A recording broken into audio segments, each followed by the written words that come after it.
What's up, everybody? Welcome back to my channel. It's your girl, Sista Gurl on Films. And as you can tell by the title, I will be reviewing The Upshaws, which is a new Netflix original comedy sitcom. So if you're interested in my thoughts on this show, then stay right there and we're going to get right into this review.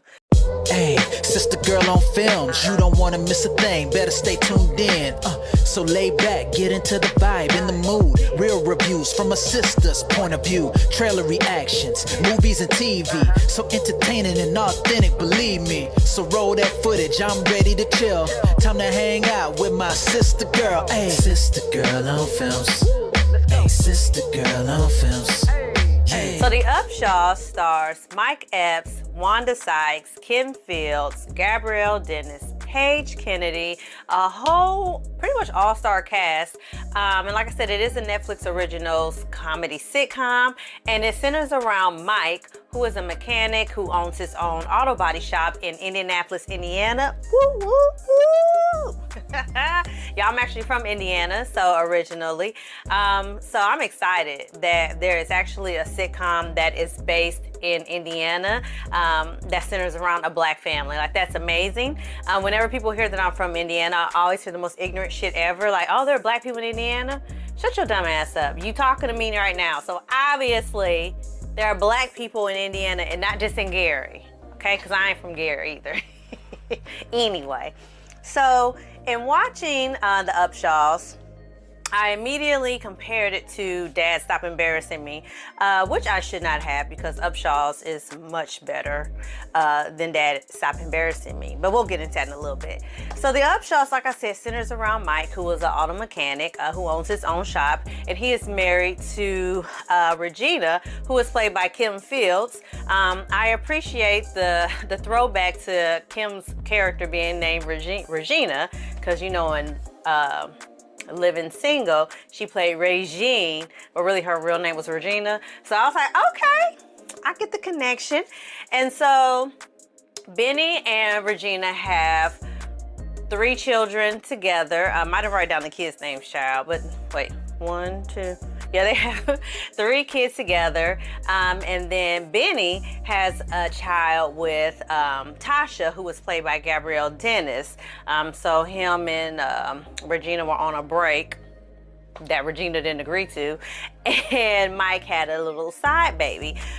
So you have this dynamic between Mike and his nuclear family, if you will, and then also the relationship with him and the mother of his son. That is kind of this, it's our comedic relief, but also it kind of gets a little deep at times. You know, the whole idea of a child being born out of wedlock to a man who's married, and how that wife would deal with that relationship with that child and that child's mother. And then also Benny and Regina have their oldest son they had while they were in high school, and for a good portion of that child's life, who was Benny Jr., Benny wasn't in his life. So you also have this dynamic of this father-son relationship that is very much like broken.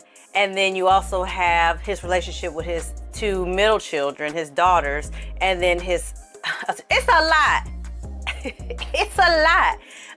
But I feel like they did a really good job of telling the stories. Each episode to me was funny. The first couple were a little rough here and there, of course, as you would expect. The first 2 episodes, you kind of got to get into it. But by the 3rd episode, I feel like they finally kind of got their footing. The performances with all the characters were really good. Wanda Sykes, for me, is the standout in the show, as you would probably imagine, because she is hilarious and she is so funny as Lucretia, who is Mike's sister-in-law. She's Regina's sister, and she hates Mike, and she has no problem cussing him out whenever necessary, and I love it. I just really enjoy her. She was the best part of it. For me, also, the children did a really good job in acting. They were fun to watch. Sometimes kid actors can be a little rough around the edges because, you know, they're still learning their craft. And you get that a little bit here and there with these kids, but for the most part, they were really good. Another thing I really liked about the show was Gabrielle Dennis as Tasha.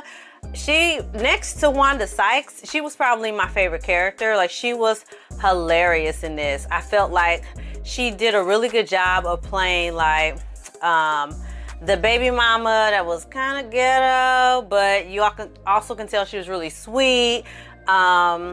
She didn't really do too much. She wasn't like angry. She was just wanting her son to, you know, be able to have a relationship with his father and his other siblings, and even his possible, you know, his stepmother.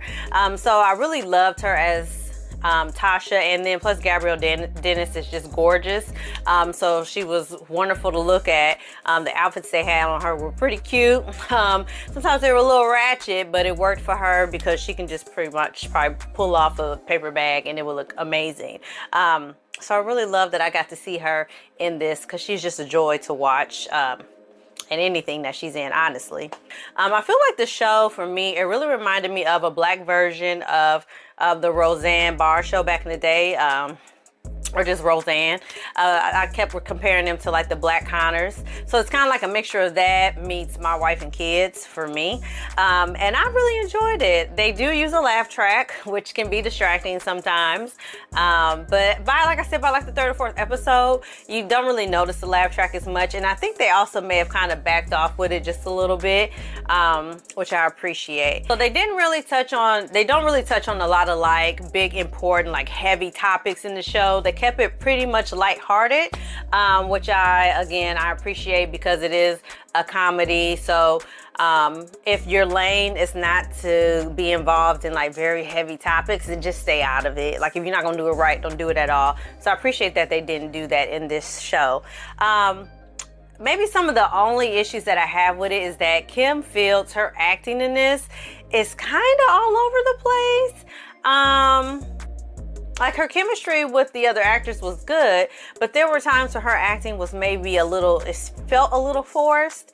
Other times I feel like it was spot on. So she was just kind of not consistent in terms of her acting. And then some of the jokes kind of fell flat at times in the series or in the season.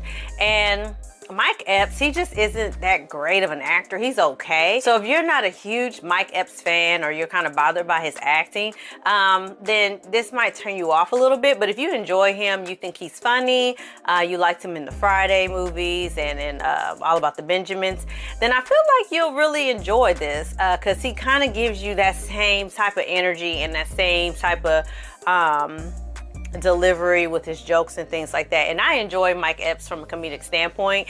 So I really had a good time with this. I laughed a lot more than I thought I would. Even the supporting characters, like Paige Kennedy did a really good job. I forgot to write down his name. He was Duck. I remember his name. It was very unique. He plays Duck, who is Mike's friend who just got out of prison. And while in prison, he found God. And so it's so funny to see him kind of be religious and trying to hold Mike's feet to the fire in terms of questioning his morality. But Duck also secretly is in love with Mike's wife. So he kind of makes comments here and there that they're funny. You know, you don't expect to hear it and you're like, oh, this man really is in love with this man's wife. And so it's just really lighthearted and it's fun to watch. Now, it can be for the family to watch if you don't mind your children watching things that have profanity in it, because they do cuss a lot in the show because it is on Netflix. So, you know, they take carte blanche and do whatever they want to do. But there is mature language in it. And the N-word is used maybe a couple times, not hard ER, but just the A, you know, type of N-word is used maybe once or twice. But in the sense that they used it, you know, I was like, it worked. So, yeah, y'all. So I would definitely recommend you check out the Upshaws on Netflix. I didn't binge watch it just because I kind of wanted to savor it and really enjoy it. I could have binge watched it, but I was watching it kind of late, so I didn't do that. But I would definitely say check it out. If you have checked it out, let me know in the comments below how you felt about it. Did you like it more than Dad Stop Embarrassing Me? Did you like it less? About the same? Did you even watch Dad Stop Embarrassing Me? Why would you have? It was terrible. It was terrible. So yeah, y'all, let me know in the comments below how you felt about the Upshaws if you saw it. And as always, y'all, like this video, share this video, subscribe to my channel. And I'm gonna see y'all next time for something else. Thank you so much, and welcome to all my new subscribers. Thank you for, you know, clicking the video and seeing something that you liked and said, I want to see more of that. I appreciate it. I'm gonna try to be more consistent for y'all, but I ain't gonna promise you nothing. So I'm gonna see y'all next time for something else. Thank you so much for support, and I'm gonna see y'all next time. Holla. Girl on films. Hey, sister girl on films. Hey.